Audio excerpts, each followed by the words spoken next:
మోకాళ్ల మరియు నడుము నొప్పులకు చిన్న ఇంజెక్షన్ ద్వారా పరిష్కారం. డాక్టర్ ప్రకాష్ గుడిపూడి 18 సంవత్సరాల అనుభవం. సంప్రదించండి elite spine and pain management centre, Manikonda, Hyderabad.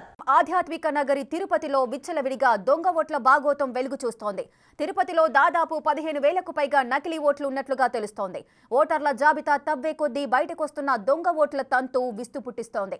తిరుపతిలోని కొర్లగుంటలో విచ్చలవిడిగా దొంగ ఓట్లు నమోదయ్యాయి. జీవకోణలోని వైసీపీ సేవాదల్ రీజనల్ కోఆర్డినేటర్ ఇంట్లో 38 దొంగ ఓట్లు నమోదై ఉండటం చర్చనీయాంశంగా మారింది. ఇందుకోసం బీఎల్ఓల సాయంతో ఒకే ఫ్లోర్ ఇంటిని 3 అంతస్తుల భవనంగా రికార్డుల్లో చూపించినట్లు తెలుస్తోంది. డోర్ నెంబర్ పక్కన ఏబీసీ చేర్చి 38 ఓట్లు అక్రమంగా నమోదు చేసినట్లు ప్రతిపక్షాలు ఆరోపిస్తున్నాయి. ఫిర్యాదిచ్చిన ఇళ్ల వద్ద అధికారులు ఓటర్ల వెరిఫికేషన్ నిర్వహించారు. ఇక ఇదే అంశంపై తిరుపతి కార్పొరేషన్ కమిషనర్కు విపక్షాలు ఫిర్యాదు చేశాయి.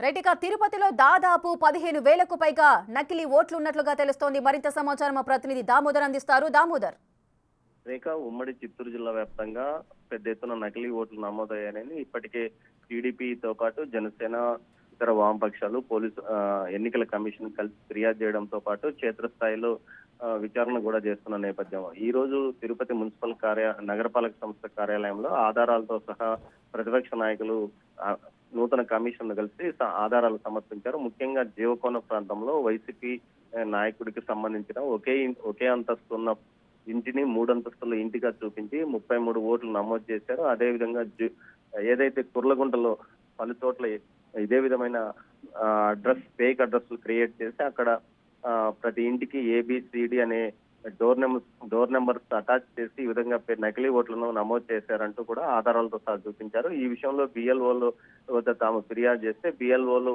ఆ ఇల్లు సపరేట్ గా ఉన్నాయంటూ కూడా చెప్తున్నారని, ఈ విషయంలో పూర్తి స్థాయిలో క్షేత్రస్థాయిలో ఉన్నతాధికారులు విచారణ చేయాలని వారు డిమాండ్ చేశారు. మొత్తం మీద 15,000 ఓట్లకు పైగా నకిలీ ఓట్లు ఒక తిరుపతి నగరంలోనే నమోదయ్యి అందుకు తగ్గ ఆధారాలు తమ వద్ద ఉన్నాయంటూ కూడా ఆధారాలను వారు చూపించారు. ఈ నేపథ్యంలో కమిషనర్ దీనిపైన సమగ్రంగా దర్యాప్తు నిర్వహిస్తానని చెప్పింది. ముఖ్యంగా ఏదైతే ఎన్నికల రిటర్నింగ్ అధికారిగా తిరుపతికి ఉన్న అజిష్ట సింగ్ గతంలో ఉన్న అధికారిపై పలు ఆరోపణలు రావడంతో ఈమె ఈ విషయంలో తాను సీరియస్ గా వ్యవహరిస్తానంటూ కూడా చెప్పింది. Rekha, right, thank you Damodar, thanks for the details.